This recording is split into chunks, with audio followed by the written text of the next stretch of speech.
ഒരു വർഷമായി ഗൈസ്. അതായത് നിങ്ങൾ കാണുന്ന ഫെബ്രുവരി 1-ാം തീയതി. ഫെബ്രുവരി 1 മഞ്ഞ വെളിച്ചം ഇറങ്ങിയിട്ട് ഒരു വർഷമായി.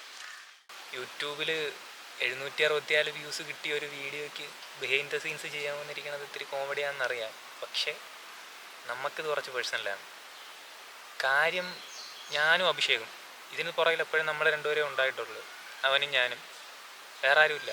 നമ്മൾ പണ്ട് 2019 ഈ പരിപാടിയൊക്കെ തുടങ്ങുന്നത്. അതിനുശേഷം ജനിച്ച പിള്ളേർ വരെ ഇപ്പോൾ കണ്ടൻറ് ക്രിയേറ്റേഴ്സാണ്. പക്ഷെ നമ്മളിപ്പോഴും ഈ മഞ്ഞ വെളിച്ചത്തിലൊക്കെ എന്തിരിക്കണമെന്ന് കാര്യം ചോദിച്ചാൽ സത്യം പറഞ്ഞാൽ ടൂർ പോയ ടൂറിസ്റ്റ് ബസ്സിൻ്റെ അകത്ത് നമ്മൾ ആദ്യമായിട്ട് ചെയ്തൊരു ഷോർട്ട് ഫിലിം ഇട്ട് ആൾക്കാരെല്ലാം കൂടെ കളിയാക്കണം കണ്ടപ്പോഴാണ് എനിക്ക് ആ റിയലൈസേഷൻ മനസ്സിലായത്. നമ്മൾ പിള്ളകളിയാണ് എപ്പോഴും ചെയ്തുകൊണ്ടിരിക്കുന്നത്. ഇത്തരം പ്രായമായന്മാരെന്ത് പിണ്ണാക്കാണ് ഈ കാണിക്കണമെന്ന് അവരെല്ലാവരും പൊട്ടിച്ചിരിച്ച് കൈയടിക്കണമായിരുന്നു. അന്നെടുത്തൊരു തീരുമാനമാണ് ഇനി ഒരെണ്ണം എടുക്കണമെങ്കിൽ 4 പേരെ കൊണ്ട് കൊള്ളാമെന്നുള്ളത് പറയിക്കണമെന്ന്. അതിനുശേഷം ലിറ്ററലി നമ്മൾ 3 കൊല്ലത്തേക്ക് ഒരു പിണ്ണാക്കും ചെയ്തിട്ടില്ല, അത് സത്യം.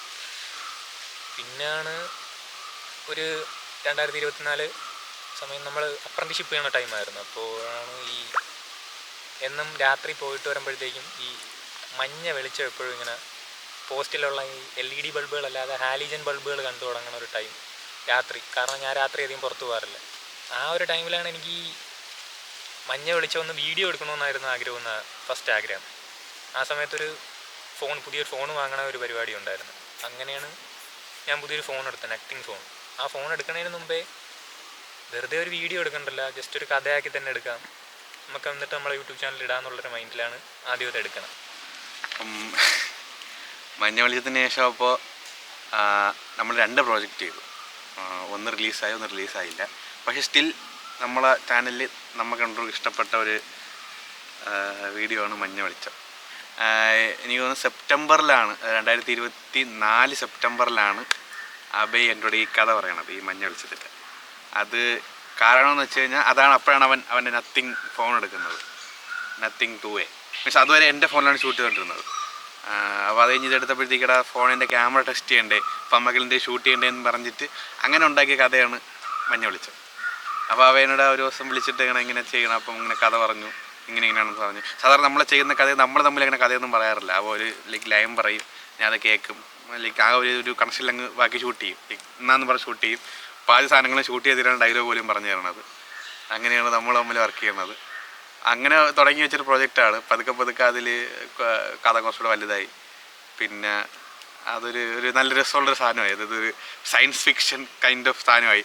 പിന്നെ അതിൽ കുറച്ച് ലോജിക്കൊക്കെ ഇടാൻ നോക്കി, കുറച്ച് സയൻസൊക്കെ ഇടാൻ നോക്കി. അങ്ങനെ കുറച്ച് സംഭവം ഉണ്ടായി. സത്യമല്ലേ, എനിക്ക് സത്യം പറഞ്ഞാൽ ഞാൻ റിയലൈസ് ചെയ്തത് അതായിരുന്നു. ബസ്സിൻ്റെ അകത്ത് എസ്കേപ്പ് ഓവ് എടുത്ത് ബസ്സിൻ്റെ അകത്ത് ഇട്ടപ്പോഴത്തേക്കും എല്ലാവരും കയ്യടിയും ചിരിയും.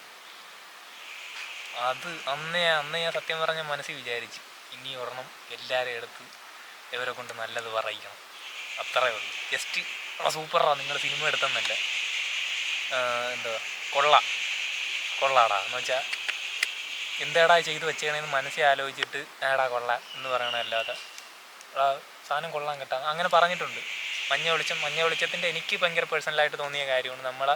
എൻ്റെ അടുത്ത് കോളേജിൽ പഠിച്ചിട്ട് ഇപ്പോൾ പഠിക്കുന്ന സമയത്ത് നേരിട്ട് മിണ്ടാത്തവർ കുറേ പേരുണ്ടായിരുന്നു.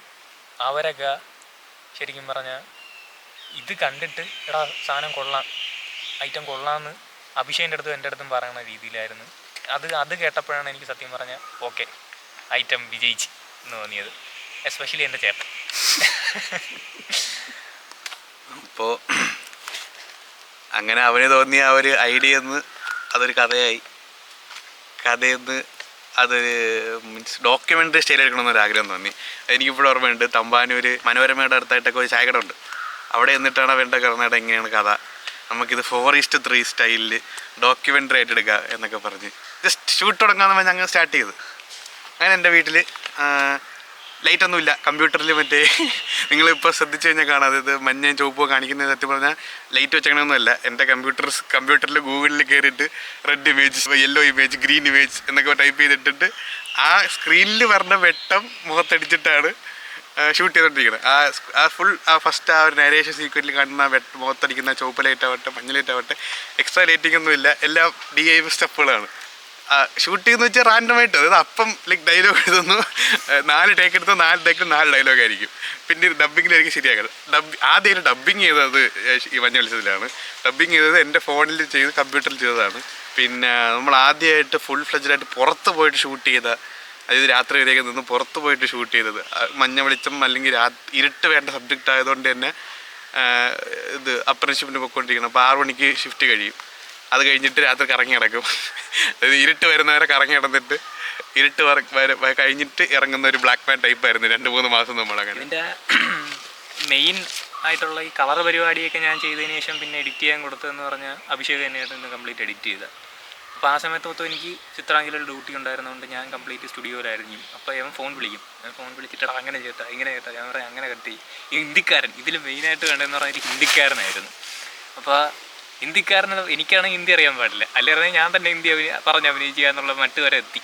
പിന്നെ ഹിന്ദിക്കാരൻ ഇതിലൊരു ഐ വിറ്റ്നസ്, ഒരു ഹിന്ദിക്കാരന് വേണ്ടിയിട്ട് തപ്പി അവസാനം ഞാൻ ചിത്രാഞ്ജലിയിലായിരുന്നു അപ്രന്റീസ്ഷിപ്പ് ചെയ്തത്. അപ്പോൾ അവിടെ പണിക്ക് വന്ന കുറച്ച് ഹിന്ദിക്കാരന്മാരെ ഞാനും ഇലക്ട്രോണിക് അപ്രന്റീസ് ആയിരുന്ന കിരൺ ചേട്ടനും കൂടെ ഞാനും പുള്ളിയും കൂടെ തപ്പി പുള്ളിക്ക് ഹിന്ദി അറിയാൻ പാടില്ല, ഞാൻ ഹിന്ദി കുറേ പേരെ തപ്പി. ആർക്കും കിട്ടിയതായപ്പോഴത്തേക്കും അവസാനം ഞാൻ ഹിന്ദി പറയുമ്പോൾ അഭിനയിക്കാം, അഭിഷേക് ഡബ് ചെയ്യാന്നുള്ള പരിവം വരെ ആയപ്പോഴത്തേക്കുമാണ് അഭിഷേകിൻ്റെ ചേട്ടൻ്റെ ഒരു ഫ്രണ്ട്, പുള്ളി ഒരു ഹിന്ദിക്കാരനാണ്, പുള്ളിയെ കൊണ്ട് ഇത് ചെയ്യിക്കാമെന്നും പറഞ്ഞ് അഭിഷേക് വന്നു. അങ്ങനെ പുള്ളി അവിടെ നിന്ന് വീഡിയോ എടുത്ത് അയച്ച് പുള്ളി നൈസായിട്ട് അഭിനയിച്ചിട്ടുണ്ട്. പിന്നെ റിലീസായതിൻ്റെ അന്ന് സത്യം പറഞ്ഞാൽ എനിക്ക് എന്താണ് ഫീലിംഗ് എന്ന് എനിക്ക് സത്യം പറഞ്ഞാൽ ഇപ്പോഴും അറിഞ്ഞില്ല. കാര്യം ഞാൻ നല്ല ഉറക്കമായിരുന്നു.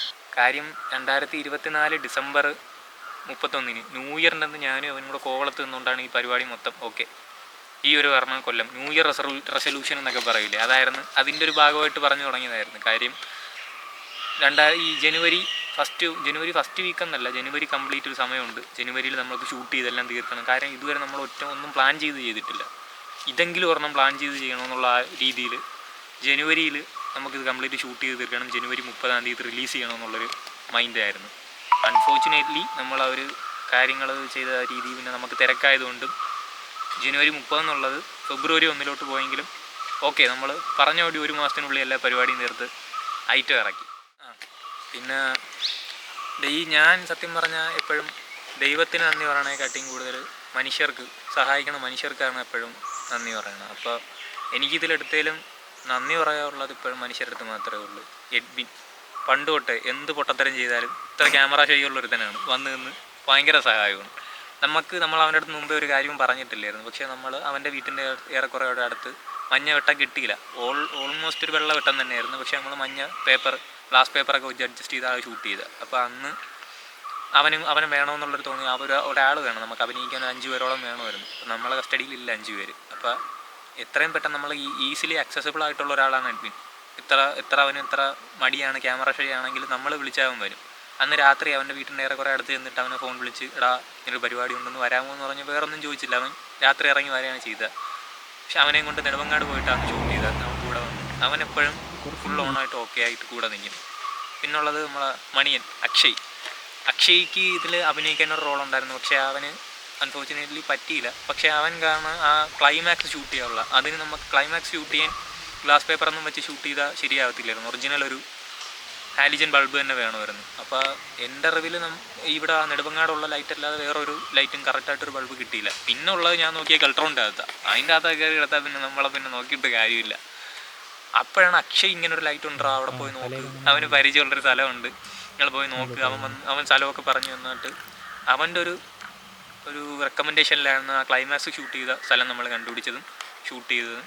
പിന്നെ നൈറ്റ് ഷൂട്ട് ചെയ്യണതിൻ്റെ കേസ് അത് കാണുന്നവർക്ക് അതിൻ്റെ ഒരു ബുദ്ധിമുട്ട് മനസ്സിലാവില്ല. ഇവന്മാർ മൊബൈലിൽ വീഡിയോ എടുത്ത് എന്താ ഇത്ര ബുദ്ധിമുട്ടെന്ന് തോന്നുന്നത്. പക്ഷേ രാത്രി പ്രത്യേകിച്ച് കാണിക്കപ്പെട്ടിയുള്ള സ്ഥലങ്ങളിൽ ചെന്ന് ഷൂട്ട് ചെയ്യാൻ പോയി നോക്കണം. അപ്പോഴേ അവിടുത്തെ നാട്ടുകാരുടെ പകൽ കാണുന്ന നാട്ടുകാരുടെ ആ സൗമ്യതയൊക്കെ മാറ്റി വെച്ചിട്ട് രാത്രി അവരെ കുറ്റം പറയാൻ പറ്റില്ല. കാര്യം ഒരു രാത്രി ക്യാമറ ഒന്നുമില്ല, ഒരു മൊബൈലും കൊണ്ട് 2 പയ്യന്മാർ വന്നിട്ട് ബാഗൊക്കെ തൂക്കി വന്നിട്ട് ഷോർട്ട് ഫിലിം ആണെന്ന് പറഞ്ഞാൽ വിശ്വസിക്കാൻ പാകത്തിന് ആരും വിശ്വസിക്കൂല. കാണിക്കവഞ്ചി അതൊരു വല്ലാത്തൊരു പോയിന്റാണ്. ഷൂട്ടിങ്ങിൻ്റെ സമയത്ത് നമ്മൾ സത്യത്തിൽ 4 ലൊക്കേഷനിലാണ് നമ്മൾ ഷൂട്ട് ചെയ്തത്. ഇതിൽ ഒന്ന് ചേട്ടൻ്റെ വീട്ടിലാണ് ചേട്ടൻ്റെ വീടിൻ്റെ പുറകിലാണ് ഷൂട്ട് ചെയ്തത്. ചേട്ടനെ കാണിക്കുന്ന ഷോട്ട് ചേട്ടൻ്റെ വീടിൻ്റെ പുറകിലാണ്. ബാക്കി ഈ 3 പേര്, അതായത് ഇവനെ ആവട്ടെ, എന്നെ കൊണ്ടുപോകുന്നാവട്ടെ, എഡ്വിനെ കാണിക്കുന്ന ഷോട്ടാവട്ടെ, ഇത് 3ഉം ഔട്ട്ഡോർ ഷൂട്ട് ചെയ്തതാണ്. ഈ 3 2 മഞ്ഞ് വിളിച്ചുകൊണ്ട് ഒരിടത്ത് നമ്മൾ ക്രിയേറ്റ് ചെയ്ത് മഞ്ഞ് വിളിച്ചുകൊണ്ട്. പക്ഷേ ഒരു കോമൺ പോയിന്റ് എന്താണെന്ന് വെച്ച് കഴിഞ്ഞാൽ, ഓക്കെ, സിനിമ പറയുന്ന പോലെ ഇവരെല്ലാവരും തമ്മിലൊരു കണക്ഷൻ ഉണ്ട്. ഒരു കോമൺ പോയിന്റ് എന്താണെന്ന് വെച്ചാൽ കാണിക്ക വഞ്ചി. നമ്മൾ ഈ ഷൂട്ട് ചെയ്ത 3 സ്ഥലത്തും ഈ വെട്ടത്തിൻ്റെ താഴെയായിട്ടൊരു കാണിക്ക വഞ്ചി ഉണ്ടായിരുന്നു. ലിറ്ററലി ഷൂട്ട് ചെയ്ത് എഡിറ്റ് ചെയ്ത് പടം ഇറങ്ങുന്ന പോലെ 1-2 ആഴ്ച ഞാനും എന്നെ പ്രാർത്ഥിക്കായിരുന്നു, ഈശ്വര ആരും ആ കാണിക്ക വഞ്ചി മോട്ടിക്കല്ലേ, ആ കാണിക്ക വഞ്ചി മോട്ടിക്കല്ലേ എന്ന്. കാരണം നമ്മൾ 3 പേരാണ് ആ കോമൺ കണക്റ്റിംഗ് പോയത്. നമ്മൾ 3 പേരും ആ സ്ഥലത്തുണ്ടായിരുന്നു. ആ സമയത്ത് കാണിക്കവഞ്ചി സ്ഥലത്ത് ആ ഒരു ആഴ്ചയിൽ ആരെങ്കിലും ആ കാണിക്കവഞ്ചി കുത്തി തുറന്നിരുന്നെങ്കിൽ നമ്മളെ വണ്ടേ കേസ് വന്നെ ഉറപ്പായിരുന്നു. പിന്നെ അത് കഴിഞ്ഞ് എഡിറ്റിംഗ് സമയത്ത്, അതായത് നരേഷൻ കുറച്ച്, അതായത് എൻ്റെ ഫേസ് അല്ലാത്ത നരേഷൻ ഉണ്ടാകുന്ന കുറച്ച് പോർഷൻസ് ഉണ്ടായിരുന്നു. അപ്പോൾ ഫേസിന് കുറച്ച്, അല്ല, വോയിസ് മാത്രം ഉള്ളതുകൊണ്ട് വോയിസിന് കുറച്ച് ബലം വേണം. മീൻസ് കുറച്ചൊരു ഈ കിളിനാദം പറ്റില്ലല്ലോ, നമുക്ക് കുറച്ച് ഒരു ബലം വേണ്ടേ. ആ ബലത്തിന് വേണ്ടിയിട്ട് രാവിലെ 6 മണിക്ക് ഉറക്കത്തിന് എണിച്ചൊക്കെ ഞാൻ ഡബ് ചെയ്യുമായിരുന്നു.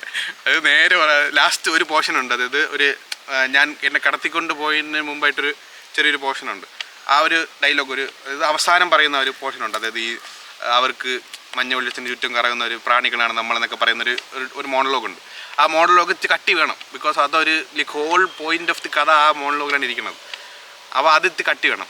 അത് ഞാൻ ലിറ്ററലി രാവിലെ ഉറക്കത്തിൽ നിന്ന് കട്ടിലിൽ നിന്ന് എണീച്ച് കമ്പ്യൂട്ടർ ഓണാക്കി ഫോണെടുത്ത് വെച്ചിട്ട് ആ ഒരു ഉറക്കത്തിൽ എണീച്ച് ആ ഒരു കട്ടി ശബ്ദത്തോടുകൂടിയാണ് ഡബ് ചെയ്തത്. അങ്ങനെയൊക്കെ ഭയങ്കര ഡെഡിക്കേറ്റഡായിട്ടാണ് പടം ചെയ്തത്. അത് അത്രയും ഒരു ആഗ്രഹത്തോടു കൂടി ചെയ്ത സാധനമാണ്. എല്ലാം കൂടെ കൊണ്ട് 1-ാം തീയതി റിലീസായി. സത്യം പറഞ്ഞാൽ ഞാനും ഇവനും ആക്ച്വലി റിസൾട്ടിനെക്കാട്ടിയും കൂടുതൽ ആ ഒരു പ്രോസസ്സ് എൻജോയ് ചെയ്യുന്ന ആൾക്കാരാണ് നമ്മളുണ്ട്. പക്ഷേ ഈ സാധനം എനിക്ക് ഭയങ്കര ഇഷ്ടപ്പെട്ടതുകൊണ്ട് എനിക്ക് അതിൻ്റെ റിസൾട്ട് അറിയണമെന്ന് ഭയങ്കര ആഗ്രഹമായി. ഇവനതില്ല. ഇവന് കോൺഫിഡൻസ് കൊണ്ടാണോ അതോ ഇവന് എന്തുകൊണ്ടാണെന്ന് വെച്ചാൽ എന്നോട് പറഞ്ഞാൽ അപ്ലോഡ് ചെയ്താൽ ഞാൻ ഞോടെ അപ്ലോഡ് ചെയ്ത് ഇനി വെയിറ്റ് ചെയ്യണം. ഓക്കെ, ഞാൻ പോണ്, ഞാൻ ചോടെ പോണു, ഞാൻ ഉറങ്ങാൻ പോണു. ഇവൻ പോയി കിടന്ന് ഉറങ്ങി. എൻ്റെ അമ്മ സത്യം പറഞ്ഞാൽ ഞാൻ ചെയ്ത ഒരു ഷോർട്ട് ഫിലിം അമ്മ കണ്ടിട്ടില്ല. അമ്മയ്ക്ക് അറിയാം ഞാൻ ഷോർട്ട് ഫിലിം ചെയ്യണമെന്നൊക്കെ അറിയാം, പക്ഷെ അമ്മ കണ്ടിട്ടില്ല. ഒരു ഷോർട്ട് ഫിലിം അമ്മ കണ്ടിട്ടില്ല. അമ്മ ഇത് പക്ഷെ സപ്പോർട്ടാണ് കേട്ടോ അമ്മ. അപ്പോൾ അമ്മയുടെ ഫ്രണ്ട്സിനൊക്കെ അയച്ചു കൊടുത്ത്. അമ്മയുടെ ഫ്രണ്ട്സ് കണ്ടിട്ട് അമ്മയുടെ ഫ്രണ്ട്സ് അമ്മയ്ക്ക് മെസ്സേജ് അയച്ചു. അപ്പോഴാണ് അമ്മ ചോദിക്കണം, ഓ അപ്പോൾ ഇതെന്തോ ഭയങ്കര സംഭവമാണല്ലോ അമ്മ ചെയ്തതെന്ന് പറഞ്ഞാൽ അമ്മ കണ്ട്. അങ്ങനെ അമ്മയ്ക്ക് ഇഷ്ടപ്പെട്ട്. അപ്പോൾ എനിക്ക് ഭയങ്കര അതായത് ഓക്കെ, അതായത് വേറൊരാൾ അമ്മയോട് ഞാൻ ചെയ്തത് കൊള്ളാം എന്ന് പറഞ്ഞിട്ട് അമ്മയ്ക്ക് ഇഷ്ടപ്പെട്ട്, അമ്മ കണ്ട് അമ്മയ്ക്ക് ഇഷ്ടപ്പെട്ടെന്ന് ആലോചിച്ചപ്പോൾ, അതായത് അമ്മയ്ക്ക് അപ്പം മനസ്സിലായി, ഓക്കെ ഇവൻ ചുമ്മാ വാലിത്തിരിഞ്ഞ് നടക്കണമല്ല ഷോർട്ട് ഫിലിം എന്ന് പറഞ്ഞ്, ഓക്കെ ഇവൻ എന്തോ ആഗ്രഹമുണ്ട് എന്നൊക്കെ അമ്മയ്ക്ക് മനസ്സിലായത് ആ ഒരു പോയിന്റിലാണ്. അപ്പോൾ 1 വർഷമായി മഞ്ഞ വെളിച്ചത്തിൽ നല്ല അഭിപ്രായം കിട്ടി. സത്യത്തിൽ ഈ ചാനലിന് പിന്നിൽ നമ്മൾ 2 പേരാണ്. ഇവൻ പറഞ്ഞ പോലെ 2019 തുടങ്ങിയതാണ്. ഇറങ്ങിയതും ഇറങ്ങാത്തതുമായിട്ട് ഒരുപാടെണ്ണമുണ്ട്. പക്ഷേ ഈ വീഡിയോയ്ക്ക് പിന്നിൽ നമ്മൾ 2 പേര് മാത്രമല്ല, ഒരുപാട് പേരുടെ സഹായമുണ്ട് ഇത് ഇപ്പോൾ ഈ കാണുന്ന ഒരു ഫൈനൽ ഔട്ട്പുട്ട് എത്താനായിട്ട്. ആക്ച്വലി അവരുള്ളതുകൊണ്ടാണ് ഇപ്പോൾ ഈ മഞ്ഞ വെളിച്ചത്തിന് ഇങ്ങനൊരു റിസീവ് കിട്ടിയത് തന്നെ. അവരോടൊക്കെ ഒരുപാട് നന്ദിയും പറയാനുണ്ട്. പേരെടുത്ത് പറയണം ആക്ച്വലി എല്ലാവരും. ഒന്ന് എഡ്വിൻ, അതായത് ഇവൻ പറഞ്ഞ പോലെ ക്യാമറ ഷോ ഉള്ളവനാണ്, നെരിയൊരു ഫോട്ടോയ്ക്ക് പോലും പോസ് ചെയ്യാത്തവനാണ്. അവൻ വിളിച്ചോടനെ പാതിരാത്രി വന്ന് എല്ലാം ചെയ്തു തന്നു. ചിക്കു ചേട്ടൻ, അതായത് ആകാശ് ടി നായർ, ഇതിലൊരു ക്യാരക്ടർ ചെയ്തിട്ടുണ്ട്. ചേട്ടൻ ആക്ച്വലി അഭിനയിക്കാൻ ഇഷ്ടമുള്ള ഒരാളാണ്. നമ്മൾ മുമ്പൊരു ഷോർട്ട് ഫിലിമിൽ എസ്കേപ്പ് ഹൗവിൽ അഭിനയിച്ചിട്ടുണ്ട്. പക്ഷേ ഇതിൽ ജസ്റ്റ് ഒരു തല കാണിക്കുന്നേ ഉള്ളൂ, ഒരു പേരിൻ്റെ ഒരു ഫോട്ടോ കാണിക്കുന്ന തല കാണിക്കുന്നേ ഉള്ളൂ. ഈ റോളിന് വേണ്ടിയിട്ട് ചേട്ടൻ പാടാന്ന് പറഞ്ഞു. ചേട്ടന് അവധിയുള്ളത് അത് പനിയായിട്ട്, ആക്ച്വലി ജലദോഷം പിടിച്ച് കിടക്കുന്ന മനുഷ്യനെ കൊണ്ടാണ് നമ്മളതിനകത്ത് ഷൂട്ട് ചെയ്യിപ്പിക്കുന്നത്. പനിയായിട്ട് ചേട്ടൻ അത് വന്ന് അത് ചെയ്തു തന്നു. പിന്നെ ശുഭം രാജ്, അതായത് ഇതിലെ ഹിന്ദിക്കാരൻ്റെ റോൾ ചെയ്യുന്ന, അത് അവസാന നിമിഷവും പറഞ്ഞ പോലെ എൻ്റെ ചേട്ടൻ ബാംഗ്ലൂരിലാണ് പഠിക്കുന്നത്. അപ്പോൾ ചേട്ടനോട് പറഞ്ഞപ്പോഴത്തേക്ക് ചേട്ടൻ നോക്കിയിട്ട് സെറ്റാക്കി തരാമെന്ന് പറഞ്ഞ് ചേട്ടൻ അവസാന നിമിഷം എനിക്ക് ദേവദൂതനെ പോലെ കൊണ്ടുവന്ന ആളാണത്. ചേട്ടനാണ് ഷൂട്ട് ചെയ്യുന്നത്. അത് ഷൂട്ട് ചെയ്തതും ചേട്ടനാണ് ആ വീഡിയോ ഷൂട്ട് ചെയ്തത്.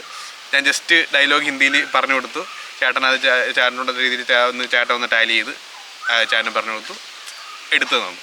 സോ പുള്ളിക്ക് ഒരു വലിയ താങ്ക് യു ശുഭം രാജ്. പിന്നെ ശുഭം രാജിനെ ഒപ്പിച്ച് തന്ന അപ്പുചേട്ടൻ, അതായത് അക്ഷയ് ടി നായർ, ചേട്ടനും വലിയൊരു താങ്ക് യു ഉണ്ട്. പിന്നെ മണിയൻ അക്ഷയ്, അല്ലെങ്കിൽ നീ ഇല്ലെങ്കിൽ ക്ലൈമാക്സ് ഇല്ല. സോ അവന് വലിയൊരു താങ്ക് യു. പിന്നെ ഒരുപാട്, അതായത് ഈ സ്ക്രീനിൽ കണ്ടതും കാണാത്തതും പറഞ്ഞതും പറയാത്ത ഒരുപാട് പേരുണ്ട്. അതായത് ആഘോഷേട്ടൻ, അതായത് ചിത്രാഞ്ജലിയിൽ അവരോട് വർക്ക് ചെയ്തതാണ്. ആഘോഷേട്ടൻ, കിരൺ ചേട്ടൻ, അമീൻ ചേട്ടൻ, അങ്ങനെ ഒരുപാട് പേര് ഇതിൻ്റെ, അതായത് അമീൻ ചേട്ടൻ നമുക്കൊക്കെ മഞ്ഞ പേപ്പറൊക്കെ ഒപ്പിച്ചിരുന്നത്, ഗ്ലാസ് പേപ്പറൊക്കെ. അങ്ങനെ അതായത് ചോദിക്കാതെ തന്നെ അതൊക്കെ ഇവരൊക്കെ ചെയ്തു തന്ന പല കാര്യങ്ങളുണ്ട്. അങ്ങനെ ഒരുപാട് പേര് ഇതിൻ്റെ പിന്നിലുണ്ട്. അപ്പോൾ അങ്ങനെ ഇറങ്ങി എല്ലാവർക്കും ഇഷ്ടപ്പെട്ടു. അതിനുശേഷം കുറച്ച് പ്രോജക്റ്റ് നമ്മൾ മനസ്സിലുണ്ടായിരുന്നു. അതിൽ രണ്ടെണ്ണം നമ്മൾ ചെയ്തു. അതിലൊന്നും ഇത് റിലീസായിട്ടില്ല. കഴിഞ്ഞിട്ട് ഇനി എന്ത് എന്നുള്ള ചോദ്യം നമ്മൾ മനസ്സിലുണ്ടായിരുന്നു. ഇത് ഇനി എന്ത് ചെയ്യും? കാരണം ഒരു വർഷത്തിൽ ആകെ ചെയ്ത 3 പ്രോജക്റ്റ്, അതിലിറങ്ങി 2 പ്രോജക്റ്റേ ഉള്ളൂ. അത് ചെയ്താലിച്ച് ആൻഡ് കുറേ പേര് ചോദിച്ചൊരു കാര്യമുണ്ട്, അതായത് ഇതിന് പാർട്ട് 2 ഉണ്ടോ, ഈ കഥ മുമ്പോട്ട് പോവോ, അയാൾക്ക് എന്താ, അബ്രഹാം മുഖന്തിന് എന്ത് പറ്റി, മീൻസ് റേഡിയൻസിനെ കുറിച്ച് ഇനി എന്തെങ്കിലും ഉണ്ടാവോ, ഇൻട്രസ്റ്റിംഗ് ആണെന്നൊക്കെ ചോദിച്ചു.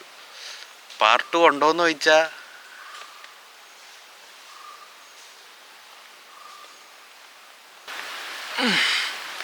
KR-16 എന്ന് പറഞ്ഞ ഒരു പ്ലാനറ്റിനെ കുറിച്ച് കേട്ടിട്ടുണ്ട്.